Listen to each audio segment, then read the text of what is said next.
The Supreme Court delivered a major blow to Joe Biden's clean energy agenda on Thursday, reining in the EPA authority to create a government policy without congressional approval. Here to react is Senator Mike Lee, who won Utah's GOP primary race on Tuesday and will compete for his third Senate term in November. Congratulations on a very convincing victory this week. Senator, you clerked for Justice Samuel Alito, and your father was Solicitor General for President Ronald Reagan. You're also on the Senate Judiciary and Energy Committee. So I want to talk and get your thoughts about the Supreme Court EPA decision. It really is impactful. This is as important a conclusion as any the court has made. What does this decision mean and the Green New Deal agenda that the Democrats have put into place? Well, the Supreme Court concluded that Section 111D of the Clean Air Act can't reasonably be interpreted to give the Clean Power Plan of the Biden administration a full berth. And so, look, liberals are freaking out about it. Chuck Schumer is complaining about it.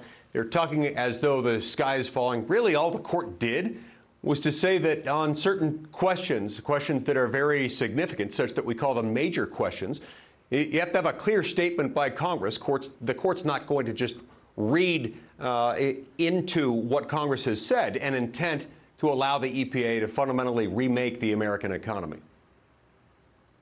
Yeah, I find it interesting that here you have Senator Schumer and the likes of Alexandria Ocasio-Cortez complaining about this decision, saying that the whole world's going to fall apart, when all it did was give more power to Congress.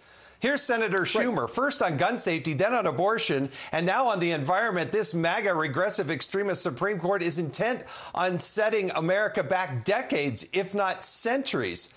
He continued to go on and say, the decades-long fight to protect citizens from corporate abuses is being wiped out in a single case by extremist MAGA judges.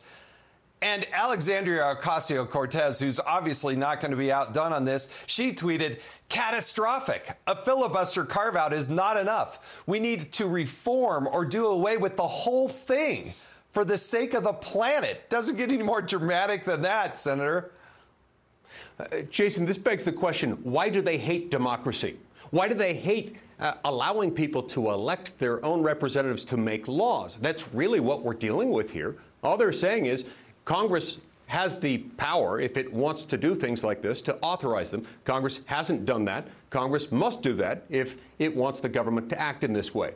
Well, what is so offensive to them about the idea of having laws enacted by lawmakers who are elected by the people?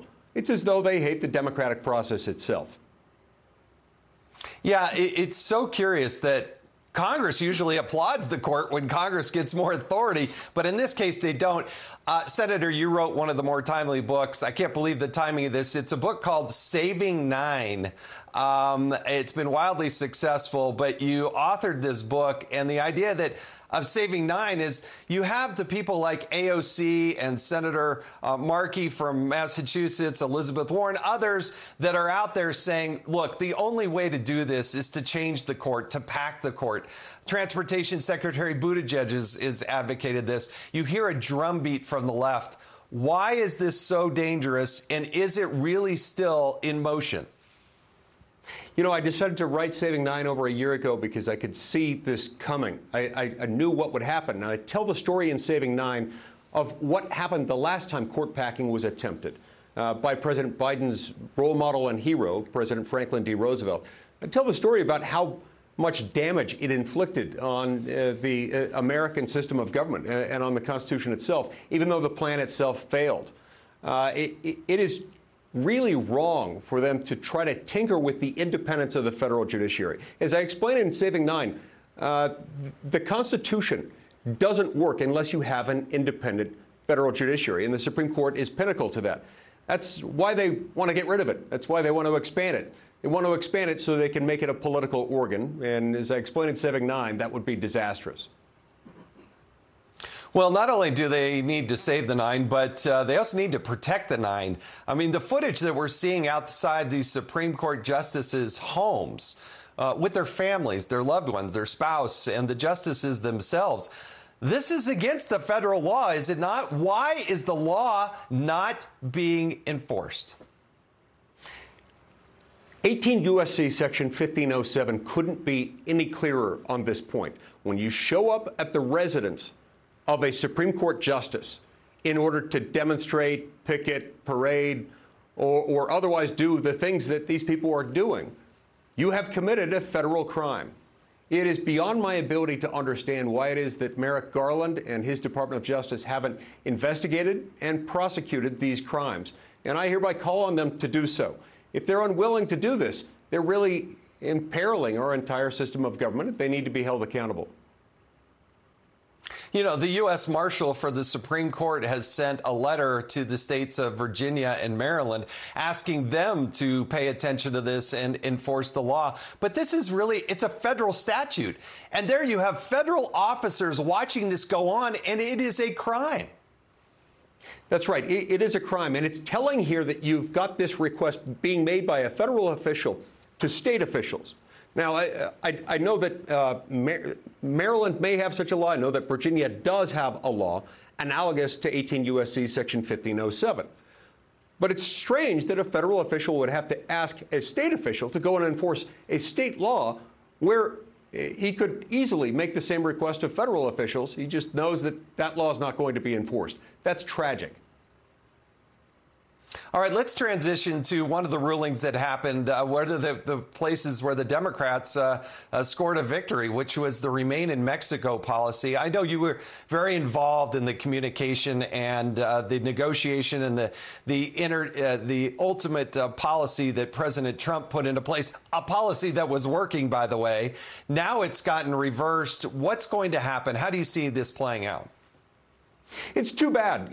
Look, this was a policy that helped us make our southern border secure for the first time in a long time. It was also, moreover, for reasons explained by my former boss, Justice Alito, in his dissenting opinion, more or less required by existing law.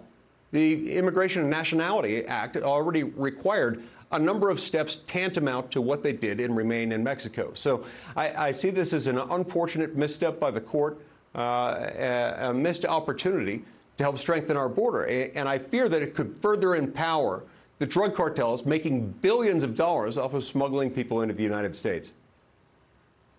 Well, I got to tell you, for Joe Biden to be in office as long as he has, having never been to the southern border, and Kamala Harris, who's supposedly the border czar, to come out and lash out against this, is shameful. And you know what?